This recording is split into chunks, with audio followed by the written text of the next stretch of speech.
In a small Himalayan village blanketed with the morning mist, a boy named Tenzin watched the crimson sky from a jagged cliff's edge. He held in his palm a single golden feather, delicate, radiant, almost unreal. It had not fallen from any ordinary bird, but from a shimmering creature of myth that soared silently the night before. Tenzin's heart trembled with awe and sorrow. That morning, his father had vanished into the forest and never returned. The feather was all that remained, found near a bed of crushed leaves and disturbed soil. Tenzin whispered, "Father, did you follow it?" The villagers had already begun mourning, speaking of spirits, curses, and omens. But Tenzin couldn't believe his father was truly gone. The golden feather pulsed faintly in his palm, as if alive.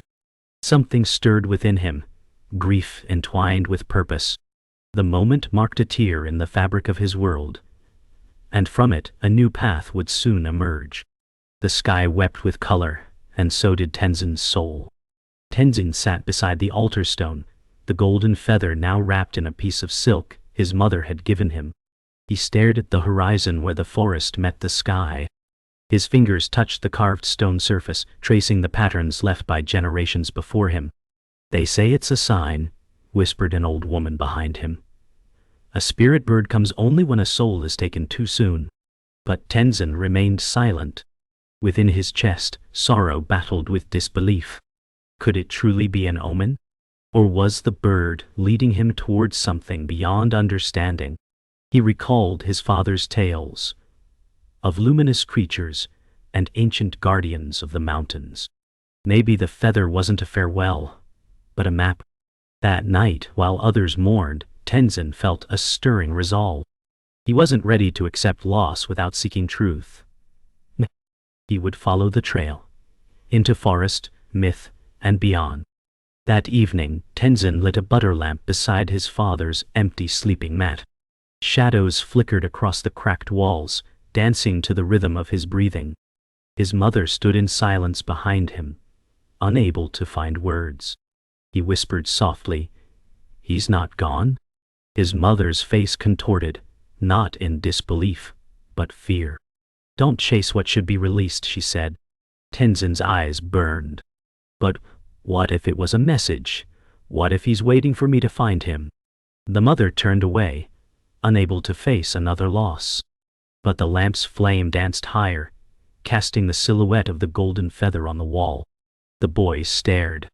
Something about the shape. It looked like wings spread open. Tenzin's breath caught. He felt a quiet promise in that glow. Tomorrow he would begin the search. The next morning, before the sun touched the rooftops, Tenzin packed rice cakes, a water skin, and wrapped the golden feather tightly within his tunic. He moved quietly, avoiding the eyes of neighbors. As he stepped beyond the village gate, a sudden gust lifted dust and scattered petals from nearby shrines. He took it as a sign. Behind him, bells chimed softly from the temple. Ahead, the forest loomed, tall, ancient, and veiled in shadows. Each step away from the known was a step into myth. Tenzin didn't look back. His father's voice echoed in memory, "Truth hides behind the veil of fear." The feather warmed faintly against his chest. And so he walked, into uncertainty, grief, and perhaps destiny. As Tenzin entered the forest, the world shifted. Birdsong quieted, and light filtered through branches like memories through tears. The air thickened, not with fear, but reverence. He paused beside a mossy stone, sensing a presence. Not danger, but attention. The forest watched. Above, something glinted through the canopy. A feather? No, only sun catching on dew. Still, he pressed forward, heart pounding. Deeper in, trees stood like sentinels, and roots curled like questioning fingers. Then he found it, a trail of faint golden dust drifting in the air. He reached out, and it shimmered around his fingers. The feather's power wasn't just in its glow. It was a guide, and it had begun to show him the way. Tenzin followed the trail of golden shimmer as it twisted between roots and stones, deeper into the forest's breathless silence. The trees began to shift, less wild, more intentional. It felt as though the woods had changed to welcome him. Then suddenly, the ground opened into a clearing, and in its center stood a statue unlike anything Tenzin had seen. Half bird, half human, its wings made of metal and flame. The feather pulsed hot against his chest. A whisper brushed the edge of hearing. "Do you seek truth, or just what you've lost?" Tenzin looked around, startled. "I want my father," he whispered. The statue's eyes flickered. For a moment, they seemed alive. The clearing fell quiet again, and a soft breeze stirred golden leaves in a circle. Tenzin stepped forward. Whatever this place was, it knew more than he did. At the foot of the statue, Tenzin discovered a small bowl carved into the stone. Inside lay offerings, coins, beads, and feathers long faded from gold to gray. He reached out and touched them, and his vision flashed. He saw villagers in different clothes, centuries apart, kneeling in the same place, whispering prayers. The feather in his tunic burned. "You are not the first," said a voice, calm, ancient. "And not all who seek return." Tenzin gasped and fell back. The clearing rippled like water. The desire to find his father clashed against a rising fear. But he couldn't turn away. He placed his golden feather in the bowl. The statue's chest glowed faintly in response. In that moment he felt seen and judged. Was his motive love, or the refusal to accept loss? The forest changed again. Vines pulled back, and a path revealed itself, leading into a grove lit by hundreds of floating candles. In their flickering light stood a man cloaked in robes made of raven feathers and gold thread. He had no eyes, only sockets that glowed. "You seek the bird?" the man asked. Tenzin nodded. "Then you must give something equal in weight." The boy clutched his tunic. "I have nothing." The man smiled faintly. "Everyone does." From the grove's edge emerged memories, visions of Tenzin's past. Moments of selfishness, of silence when he should have spoken. They danced around him like ghosts. He stepped back, ashamed. "Truth burns," the man said. "Will you still walk forward?" Trembling, Tenzin nodded. The candles flared, then one floated to him and hovered above his chest. The floating candle pressed gently into Tenzin's chest, merging with the feather beneath his tunic. A warmth spread through him, not just physical, but emotional. He saw his father again, laughing by the riverbank, carving wooden toys. Then he saw himself, young, angry, pushing his father's hands away. "You never understood me," he had once screamed. The pain of that moment returned. The robed figure's voice filled the grove. "Desire binds memory to regret." Tenzin sank to his knees. "I don't want to forget," he whispered. "Then, remember without chains," the voice answered. The candlelight began to lift into the air again, swirling upward into the branches like fireflies ascending to the sky. Tenzin looked up, heart pounding with grief, beauty, and something new, understanding. When the vision faded, the robed man was gone, and the grove returned to stillness. Only one thing remained, another feather, this one pure white and humming with faint energy. Tenzin picked it up, and instantly felt its weight, far heavier than it looked. A soft wind stirred. He turned, and the forest path had returned, beckoning him onward. This feather was not a token. It was a burden, a question. Could he carry the truth? He tucked it beside the golden one. They pulsed in rhythm, memory and awakening, desire and clarity. The journey was no longer about his father alone. Something had begun to change inside him. The forest did not feel like a threat now.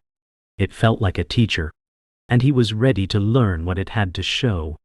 The boy wandered into the marketplace, cradling the golden feather. Whispers followed him, eyes widened with greed.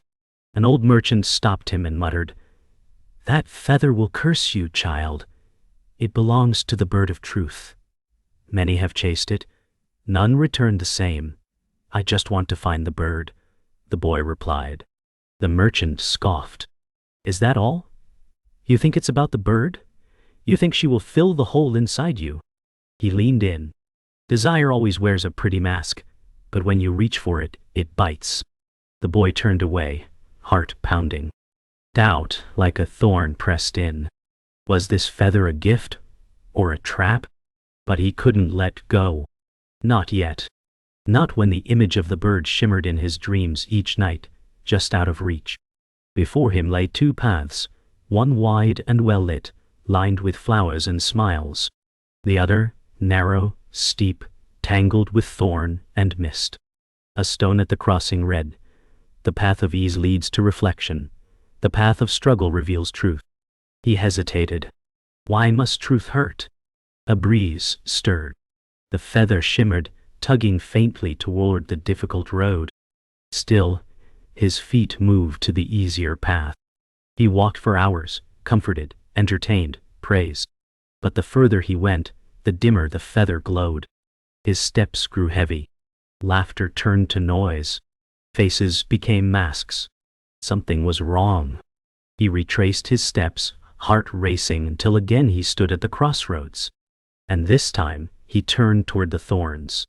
He came upon a lake, still as glass. Above it, the moon hovered, perfectly round.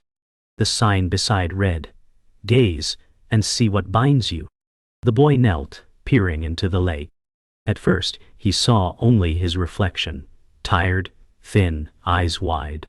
Then, from the depths, scenes emerged, his mother crying after his disappearance, the villagers scorning her, his own face twisted in longing, reaching for more.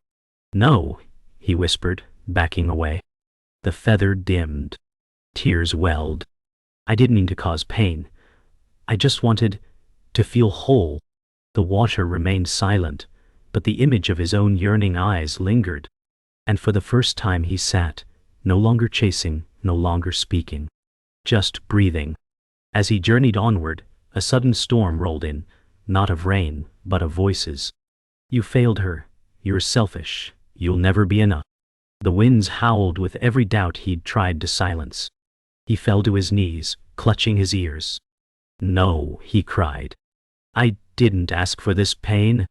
Lightning cracked, illuminating a twisted tree ahead, its trunk hollow, its branches gnarled like hands. Inside sat a child, his younger self, alone and crying. He reached out. "I'm sorry I left you behind."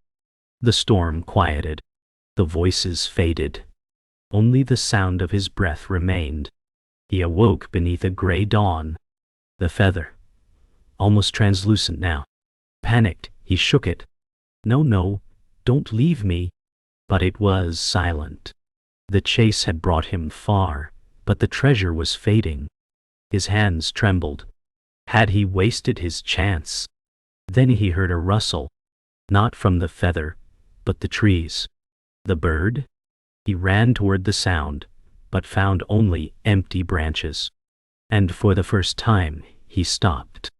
Not out of defeat, but surrender.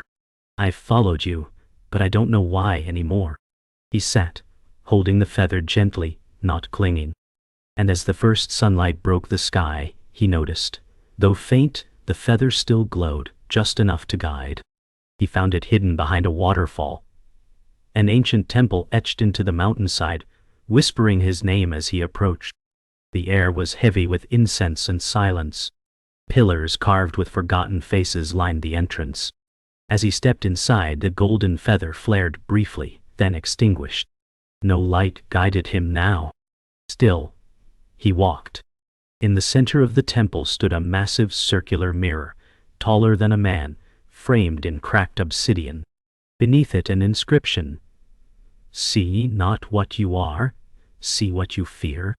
He stared. At first, his own reflection. But then, her face. His mother. Tired, searching the horizon. Waiting. Behind her, villagers whispering, pointing, turning away. Then, the bird. In chains. In bleeding, golden light. He staggered back. "I did this." The silence answered. The mirror shimmered. From its surface, the golden bird stepped forth, wounded, her wings dragging, eyes as ancient as the stars. "You chase me," she said softly. "But do you know why?" He dropped to his knees. "You were beautiful, radiant. I thought you could fix what was broken."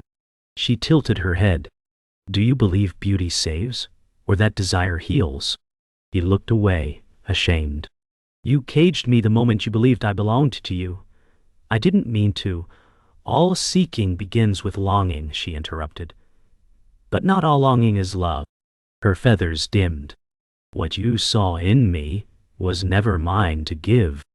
He wept. The bird watched in silence, not judging, only seeing. "No," the boy whispered, standing. "I did all this for you, for truth. You can't tell me it was empty." The bird closed her eyes. "Your pain is real, but your path was built on chains. I fought. I suffered. Doesn't that mean something?" "It means you're human," she said. "But suffering alone doesn't bring awakening." His fists clenched. "Then what does?" She turned toward the mirror. "Truth, without condition, without wanting it to comfort you." He looked into the mirror again, this time seeing himself, small, trembling, clinging. And behind him the bird, growing smaller the tighter he held. He screamed in frustration. Why won't it be enough? The bird vanished. Only the mirror remained. Left alone, he approached the mirror one final time. He touched its surface. It cracked, then shattered. Shards flew outward, not cutting, but revealing. Each fragment held a memory, his childhood laughter, his mother's lullabies, the first time he saw the bird. His true face, not the one worn by the seeker or the orphan, but something simpler, gentler. The silence deepened, not empty, but full. He sat amid the pieces, breath slowing. No chase, no cry, no need, just being. And in the smallest shard beside him, he saw the bird, perched free, smiling. No chains, no distance, just light. He emerged from the temple at sunrise. The feather, now faint as mist, drifted from his hand and dissolved. He didn't chase it.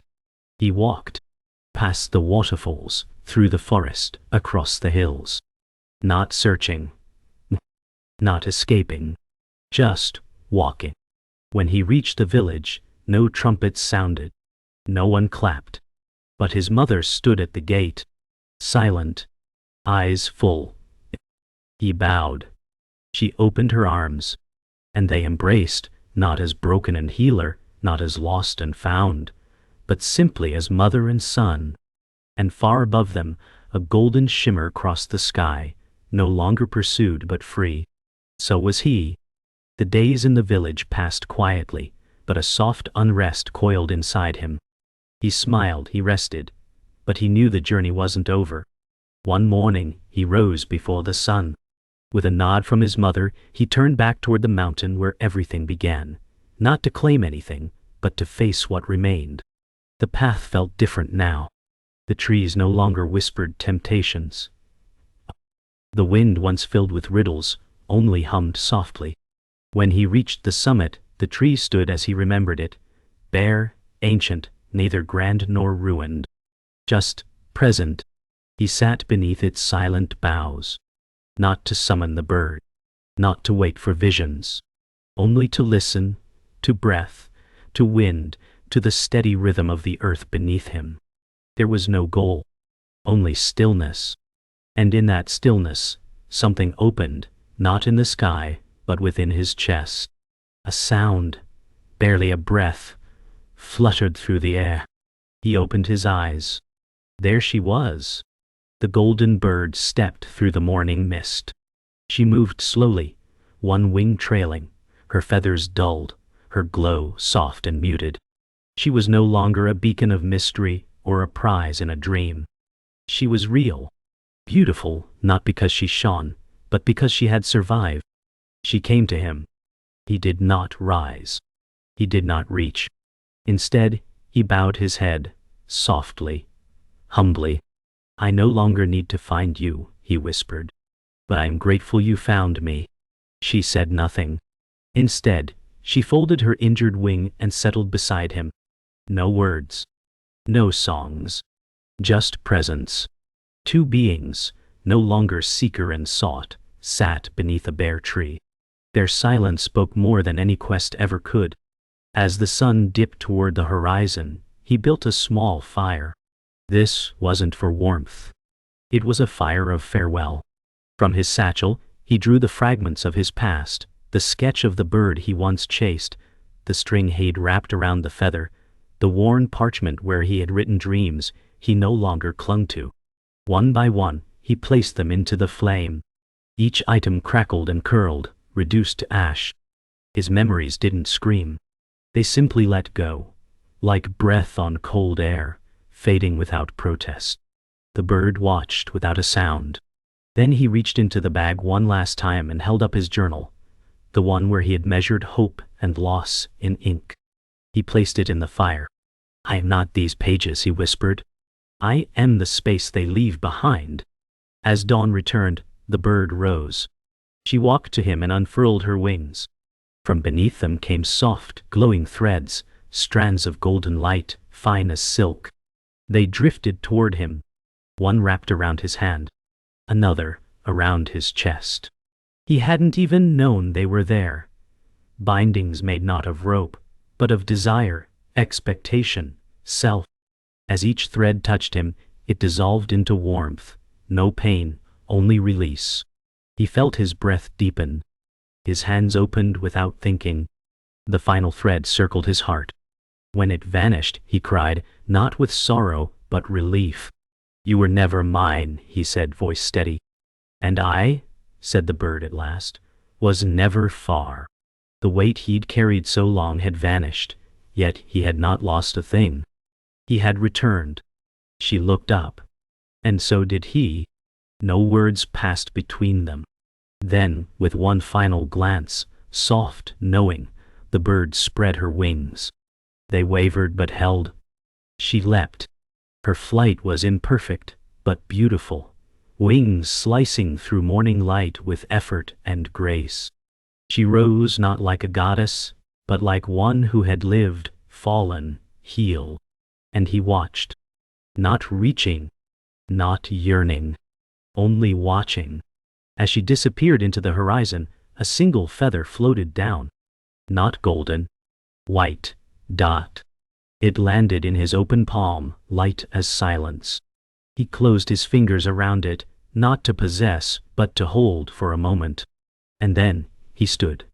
The mountain no longer towered. It welcomed.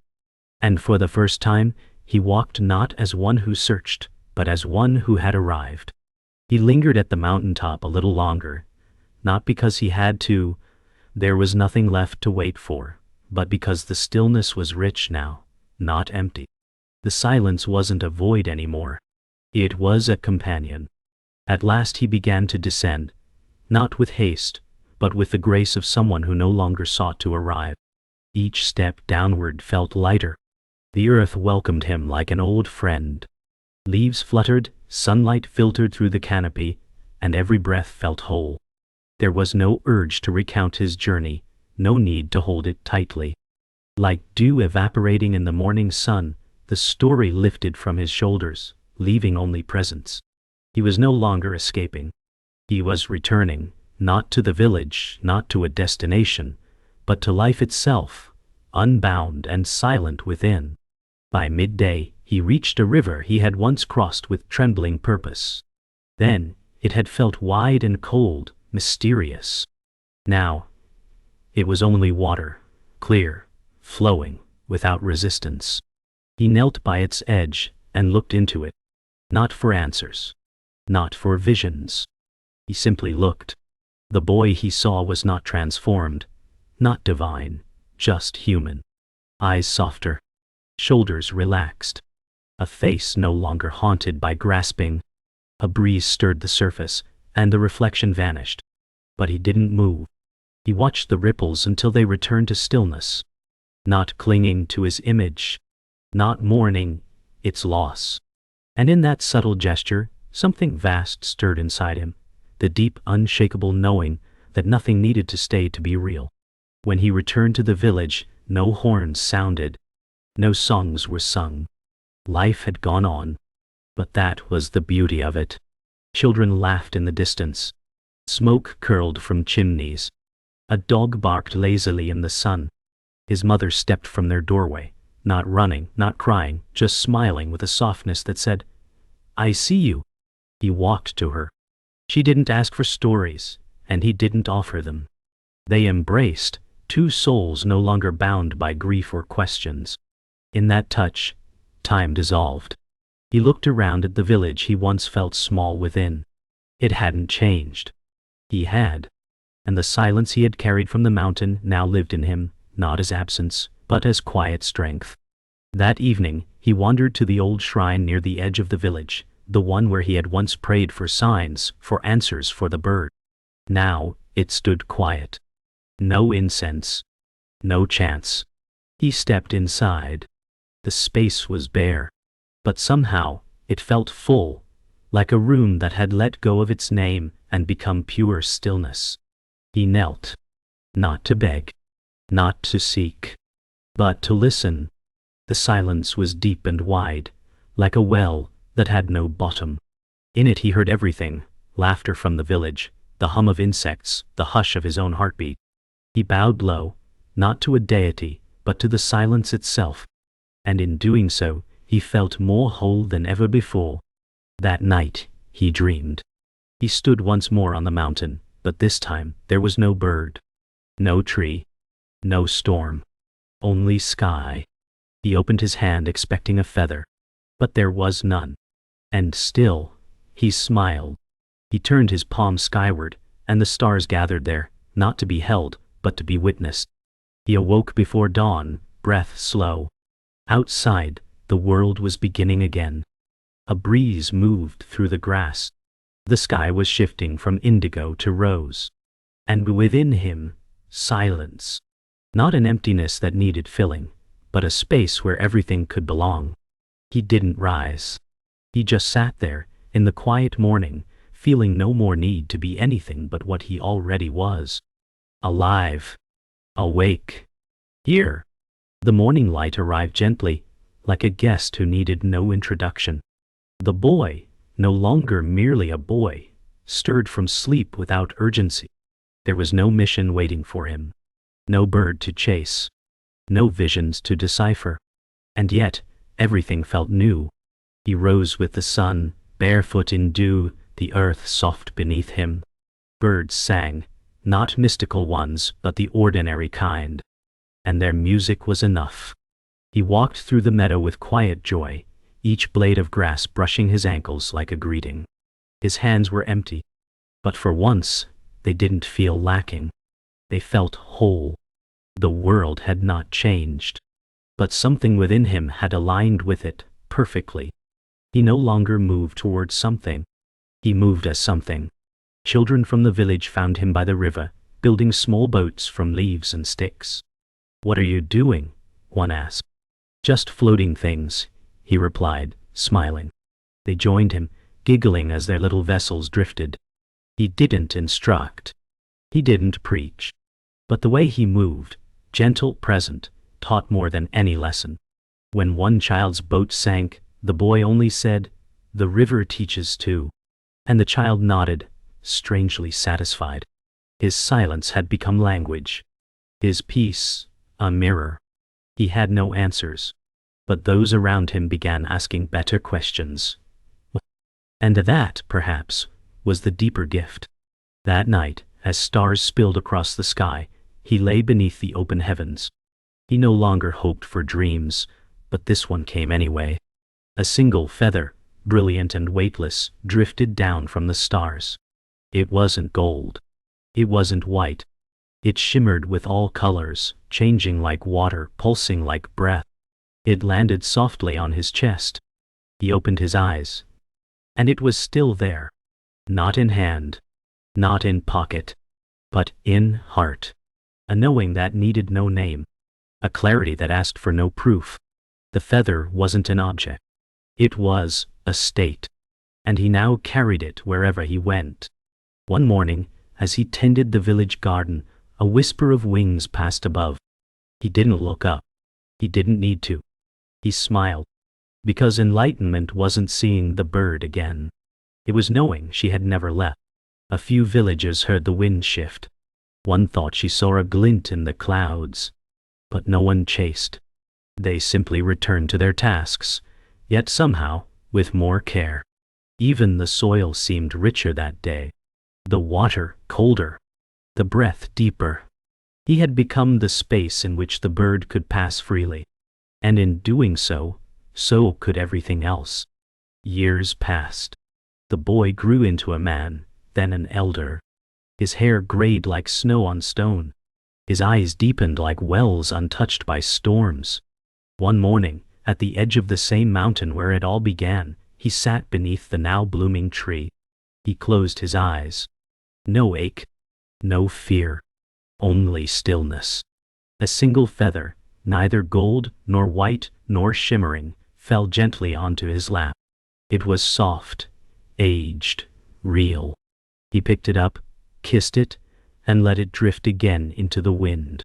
His journey was never about the bird.